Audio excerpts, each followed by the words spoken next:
जो भारत विरोधी तत्व हैं अब केवल इस पार्टी में वही रह गए हैं। साउथ में जो कहते हैं ना कि भारत तेरे टुकड़े होंगे इंशाअल्लाह, वही गिरोह के जो है ये सरताज हैं। ये भारत को जोड़ने नहीं, भारत को तोड़ने वाला कार्य करते हैं। और ये कांग्रेस वही कांग्रेस है, पहले भी इसने भारत को तोड़ा, भारत को जो है पाकिस्तान के रूप में जो है भारत पाकिस्तान के रूप में तोड़ा, फिर बांग्लादेश को भी विभक्त किया। ये केवल विभक्ति ही राजनीति करते हैं। वाड्रा जी, उनके पास पहले क्या था और आज क्या है, कौन सा बिजनेस इन्होंने ऐसा कर दिया जिसकी वजह से इनकी इतनी अकूत संपत्ति आ गई, उस पर भी चर्चा करिए आप। जो सुविधा और सफाई हमको आज मिल रही है, जो स्वच्छता दिखाई दे रही है, जो विकास दिखाई दे रहा है, वो चीज़ आज के पहले कभी नहीं मिला। तो जो हमारे लिए कार्य कर रहा है हम तो उसी को वोट देंगे। नमस्कार, आपका स्वागत है हमारे चैनल पर। मैं हूं आपके साथ अर्जुन खजूरिया। इस समय हम मौजूद हैं काशी विश्वनाथ की धरती बनारस पर। और बनारस की अगर बात की जाए तो पिछली 2 बार से अगर राजनीतिक परिदृश्य के हिसाब से देखा जाए तो देश के प्रधानमंत्री नरेंद्र मोदी लगातार इसी बनारस की धरती को चुन रहे हैं अपने संसदीय क्षेत्र के रूप में। इसी बीच एक और अपडेट सामने आता है जब राहुल गांधी, जिनको कांग्रेस की तरफ से प्रोजेक्ट किया जा रहा है आने वाले समय में प्रधानमंत्री पद के लिए, उनकी संसद सदस्यता जो है वो रद्द कर दी जाती है। एक केस में 2 साल की सज़ा होती है, जिसके बाद जो प्रावधान है हमारे पार्लियामेंट के, उसके हिसाब से राहुल गांधी को सज़ा सुनाई जाती है। इसी मुद्दे पर बातचीत करने के लिए हमारे साथ मौजूद हैं शांडिल्य सनातन धर्मगुरु चंद्रभूषण जी महाराज। महाराज जी, आपका स्वागत है हमारे चैनल पर। काशी की धरती पर इस समय हम हैं, प्रधानमंत्री जो भी देश के हैं वो लगातार इस धरती को चुन रहे हैं। इसी बीच कांग्रेस प्रयास कर रही है कि राहुल गांधी को एक बार मौका मिले प्रधानमंत्री बनने का, लेकिन उनकी संसद सदस्यता चल जाती है और अब वो प्रेस कॉन्फ्रेंस भी करते हैं, मीडिया के सामने आते हैं और कहते हैं कि इस देश में लोकतंत्र को ख़त्म किया जा रहा है, लोकतंत्र का अपमान किया जा रहा है। काशी की धरती से सर्वप्रथम आप सभी को हर हर महादेव। देखिए, राहुल गांधी जी का जो है ना, ये हमको समझ में आता है कि इनका मानसिक दिवालियापन है। छोटे से शब्दों में पूर्ण रूप से समझना चाहते हैं तो समझ लें, इनका मानसिक दिवालियापन है। जो प्रक्रिया माननीय न्यायालय द्वारा की जा रही है उसमें ये ज़बरदस्ती जो है राजनीति घुसा रहे हैं, ज़बरदस्ती सत्ता पक्ष को दोषी ठहरा रहे हैं।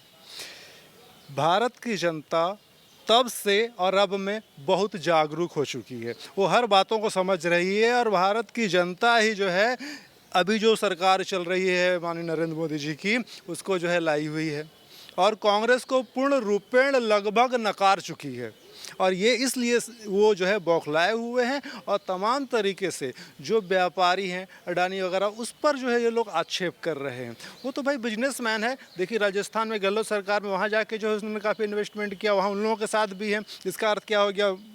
गलत अर्थ नहीं निकालना चाहिए। वो व्यापारी है। सरकार किसी की भी, जो भी सरकार व्यापारियों को सहयोग करेगी, उसके अनुकूल रहेगी, उसको जो है व्यापारी वहाँ पे अपना व्यापार को बढ़ाएंगे, ये है। और इसके लिए वो किसी सरकार को दोषी देना, ये उनका मानसिक दिवालियापन है। अब कांग्रेस को कोई सब समझ चुके हैं उसके। ये एक तरह से ना, ये एक विशेष वर्ग के लोगों को, विशेष वर्ग के लोगों को क्या, मुस्लिमों को ये लोग जो है ना संरक्षण देने का कार्य किए हैं। कब से? भारत जब स्वाधीन हुआ तब से लेके हमको हमारे पूजा का अधिकार छीन लिए। ये सब किसके शासनकाल में हुआ है? कांग्रेस के शासनकाल में तो हुआ है। तो हम सनातनियों को दबाव में रख के, उस पर दबाव डाल के उनको दबाया और कुचला गया है इसी कांग्रेस की सरकार में।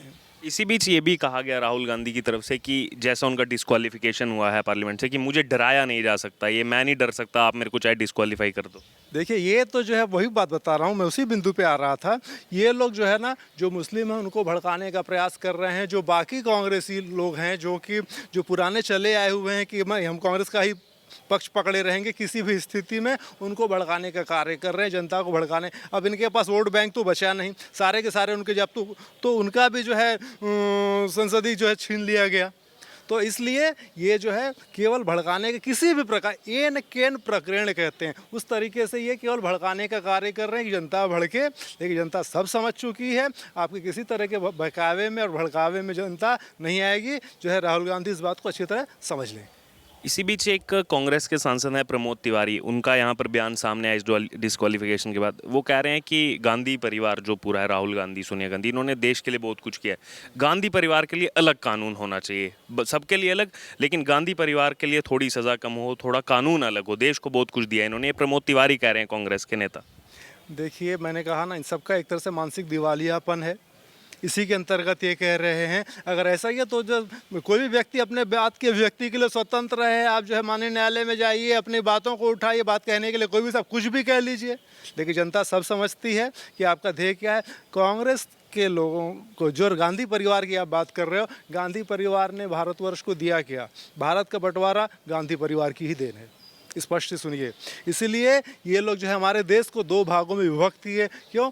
जाति के आधार पर। जातिवाद को बढ़ावा देने वाले यही कांग्रेस पार्टी है। क्यों? क्योंकि जातिवाद में बांट के रखेंगे तो हमको जो वोट मिलेगा, लो तुम इतना परसेंट ले लो, तुम इतना तुम ये ले लो, फलाने जाति को ये, फलाने जाति को ये, इस तरह से करके ये लोग जो है हमारे देश को, हमारे आपसी भाइयों को जो है बांट के रखे और अपनी राजनीतिक रोटी सेकते रहे। अब ये जातिवाद की राजनीति धीरे धीरे समाप्ति की ओर है, इसलिए अब इनकी राजनीति ये बिल्कुल चलने वाली नहीं है। और गांधी परिवार की जो बात कर रहे हैं, इनके पिता श्री राजीव गांधी जी, पूर्व प्रधानमंत्री, बोफोर्स तोप घोटाले में फंसे। क्या है, सारे लोग इनका जो है, आप कांग्रेस के जितने भी नेता हैं, आप गांधी परिवार कर रहे ना, उनकी संपत्ति देखिए, उनका आय का जरिया देखिए और कैसे इन्होंने किस तरीके से किया।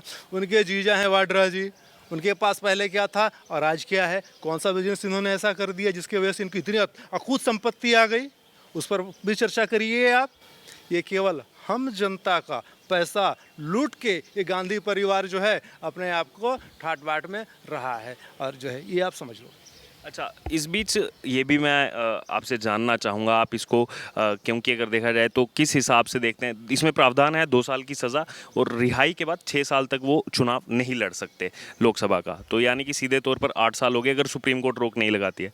तो क्या भविष्य लग रहा है राहुल गांधी का? क्योंकि जितने बड़े बड़े नेता हैं कांग्रेस पार्टी के, जो इस समय क्रीम में हैं, वो सब चाहते हैं एक बार राहुल गांधी उस PM की गद्दी पर बैठें कहीं ना कहीं आने वाले समय में, भविष्य में। देखिए, किसी को भी स्वप्न देखने में भारत में कोई प्रतिबंध नहीं है। वो भी स्वप्न देख सकते हैं, आप भी देख सकते हैं, आप भी देख सकते हैं, कोई भी देख सकता है। कोई भी भारतीय स्वप्न देख सकता है कि वो प्रधानमंत्री बनने वाला है, बन रहा है, और कोई भी किसी के लिए अभिलाषा रखता है कि कोई भी प्रधानमंत्री बन जाए। इसलिए उस पर तो कुछ कहने लायक है ही नहीं। रह के बाद इनको जो प्रतिबंध लगाया गया है, ये न्यायालय की प्रक्रिया है, हमारे संविधान की प्रक्रिया है, और हमारे भारतवर्ष में संविधान सर्वोपरि है। और जब संविधान सर्वोपरि है तो उसको मानना भी हर किसी को बाध्य होके ही मानना होगा। और जो ये लोग राजनीतिक जो कर रहे हैं ना, यहाँ पे इनका गढ़ था अमेठी। अमेठी से तो जो जनता धीरे धीरे जागरूक होकर समझ गई, अब वहाँ से उनको उखाड़ फेंकी, अब जा रहे हैं साउथ में, केरल में जाके कर रहे हैं। क्यों? जो भारत विरोधी तत्व हैं अब केवल इस पार्टी में वही रह गए हैं। अब ये समझ लो, हमारे हिसाब से जो भारत विरोधी तत्व हैं वो जो है, और साउथ में जो कहते हैं ना कि भारत तेरे टुकड़े होंगे इंशाअल्लाह, वही गिरोह के जो है ये सरताज हैं, उसी गिरोह के ये सरगना हैं। और वही लोग जो है, अभी PFI है, PFI का भी सपोर्ट तो इन लोगों ने किया था। क्यों किया था? क्योंकि भारत को विखंडित करने वाले ये PFI वाले, जिस पर क्या जो है बैन लगाई गई है। इसलिए ये भारत को जोड़ने नहीं, भारत को तोड़ने वाला कार्य करते हैं। और ये कांग्रेस वही कांग्रेस है, पहले भी इसने भारत को तोड़ा, भारत को जो है पाकिस्तान के रूप में, जो है भारत पाकिस्तान के रूप में तोड़ा, फिर बांग्लादेश को भी विभक्त किया। ये केवल विभक्ति ही राजनीति करते हैं। इधर से जो है खालिस्तान की मांग करते हैं, जो उनका ये कांग्रेसी समर्थन करते हैं, और भारत को जो तोड़ के अलग करने की बात करते हैं, कांग्रेस उनका समर्थन करते हैं। इसी बीच इसी में जो अभी हाल ही में प्रेस कॉन्फ्रेंस की राहुल गांधी, इन्होंने ये भी कहा कि मुझे जो है जेल भेजकर डराओ मत, धमकाओ मत, मैं भारत के लोकतंत्र के लिए लड़ रहा हूँ, मैं तो लड़ता रहूँगा भारत के लोकतंत्र के लिए। देखिए, ये ना बेवकूफ़ों को जो है केवल उत्तेजित करने के लिए करके सड़क पे उतारने का कार्य कर रहे हैं। आप जान लो, भारत के बेवकूफ़ों को उत्तेजित करके उसको सड़क पे लाने का, कि भारत में हो हंगामा हो, भारत में जो है जगह जगह आगजनी हो, उनके लिए ये करने का ये उनका कुचक्र है। ये आप स्पष्ट शब्द में समझिए। एक आखिरी कमेंट लेना चाहूँगा, क्या लग रहा है प्रधानमंत्री जो भी हैं नरेंद्र मोदी, क्या तीसरी बार भी चुनेंगे बनारस की धरती को, काशी की धरती को? क्योंकि कल ही उन्होंने यहाँ पे 1800 करोड़ के प्रोजेक्ट भी दिए हैं यहाँ की जनता को। देखिए, निसंदेह हमको लगता है, निसंदेह माननीय नरेंद्र मोदी जी ही तीसरी बार फिर यहाँ के प्रधानमंत्री बनेंगे। देखिए, हम हैं यहाँ के काशी की जनता, ठीक है, और हमको क्या चाहिए? सुविधा, साफ सफाई। इसके पहले भी तमाम सरकारें आई थी जो है विभिन्न पार्टियों की, लेकिन जो सुविधा और सफाई हमको आज मिल रही है, जो स्वच्छता दिखाई दे रही है, जो विकास दिखाई दे रहा है, दिखाई नहीं दे रहा, हमको मिल रहा है, वो चीज़ आज के पहले कभी नहीं मिला। तो जो हमारे लिए कार्य कर रहा है, हम तो उसी को वोट देंगे। स्पष्ट बात है। चाहे राहुल गांधी भी ऐसा कार्य किया तो तुम राहुल गांधी को वोट देते। किसी से हमारा व्यक्तिगत है नहीं, हमको तो भाई अपनी चीज़ चाहिए, अपनी सुरक्षा चाहिए, अपना जो है संस्कृति की रक्षा चाहिए, और हमको सुविधा चाहिए, साफ सफाई चाहिए जो है। और वो चीज़ हमको इसी सरकार में मिल रही है, माननीय मोदी जी की सरकार में ही मिल रही है। इसके पहले वो चीज़ हमको कभी नहीं मिली जो आज मिल रही है। इसलिए नरेंद्र मोदी जी ही अगले प्रधानमंत्री पुनः बनेंगे।